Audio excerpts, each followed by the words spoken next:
पहलगाममध्ये दहशतवादी हल्ला झाला त्याला 1 महिना पूर्ण झालाय, पण वेदना मात्र अजूनही कायम आहेत। महिनाभरात पाकिस्तान आणि दहशतवाद्यांना भारतानं चांगलाच धडा शिकवलाय। सिंधू जलकरार स्थगित करून पाकिस्तानला मोठा झटका भारतानं दिला।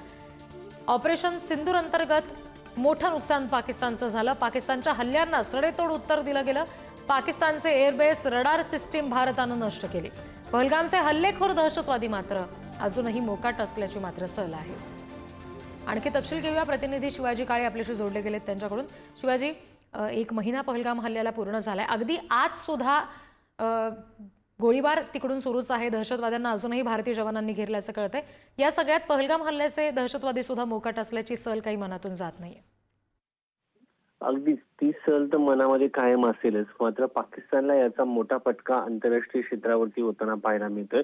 जर 1 महिना गेल्या काही आपण जर मागे वळून पाहिल्यानंतर पाकिस्तानने काय काय गमावलं या हल्ल्यानंतर, त्याची जर उजळणी केली तर पाकिस्तान जगाच्या नकाशावरती एक दहशतवादी देश म्हणून पुन्हा एकदा भारताने त्याला वेगळं पाडलं। त्यानंतर दुसरी गोष्ट म्हणजे या सगळ्या याच्यामध्ये ती आहे ती म्हणजे जगामध्ये भारत आता स्वतःचं शिष्टमंडळ पाठवून पाकिस्तान कशा पद्धतीने दहशतवादाला खतपाणी घालतोय हे या ठिकाणी सांगितलं जात आहे।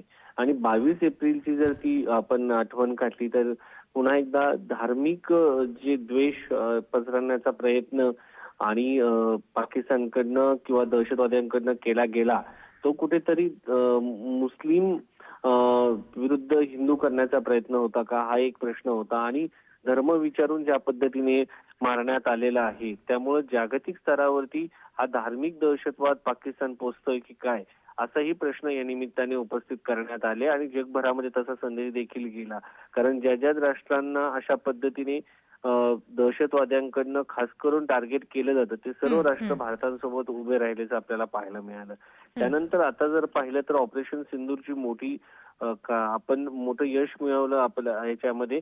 मात्र जे 26 लोकांचा मृत्यू झाला त्यांना आपण परत आणू शकलो नाही ही गोष्ट निश्चित आहे। मात्र त्यांना न्याय देण्याचा प्रयत्न योग्य आणि सनदशीर मार्गाने भारत करताना आपल्याला पाहायला मिळतोय। त्याचबरोबर ज्यांनी या सगळ्या याच्यामध्ये मदत करण्याचा प्रयत्न केला, पाकिस्तानच्या खरे हात त्यांचे होते, सगळ्यांचे हात कलम करण्याचं काम भारत सरकारने केलेलं आहे। त्यामुळं ह्या हल्ला आपण रोखू शकणं गरजेचं होतं। त्यामध्ये दहशतवादी सहभागी होते, त्यांच्यावरती देखील कारवाई करणं, त्यांना न्यायाच्या कक्षेत आणणं, त्यांना फासावर चढवणं ही प्रक्रिया सुरू राहीलच आणि ती मनात सल निश्चित असेल। मात्र जगाच्या या सगळ्या मोहिमेच्या विरोधात भारत सरकारने अधिक तीव्रतेने कोणी सोबत येऊ अगर नाही येऊ, कोणी असेल नसेल याचा विचार न करता पाकिस्तानच्या विरोधात जी कारवाई करायची ती केली, त्यांचे दहशतवादी नष्ट केले, त्यासाठी कोणाचीही वाट बघितली नाही। असं एकंदरीत जर पाहिलं तर ऑपरेशन सिंधू राबवलं गेलं। आता डिप्लोमॅटिक लेव्हलवरती सिंधू पाणी वाटप करार आहे तो देखील भारताने स्थगित केलेला आहे। पाकिस्तान ज्या पद्धतीने अफगाणिस्तानमध्ये ज्या ठिकाणी पाकिस्तानला अडचणीत आणता येईल त्या ठिकाणी धरणं बांधण्याचं काम भारत सरकार करताना पाहायला मिळते। आपल्याकडेही बांध घालण्याचा प्रयत्न केला जात आहे। तर या सगळ्या गोष्टी भारत सरकार करेल, त्याचे दूरगामी परिणाम पाकिस्तानला भोगावे लागतील। अगदी शिवाजी, धन्यवाद सगळ्या तपशिलांसाठी।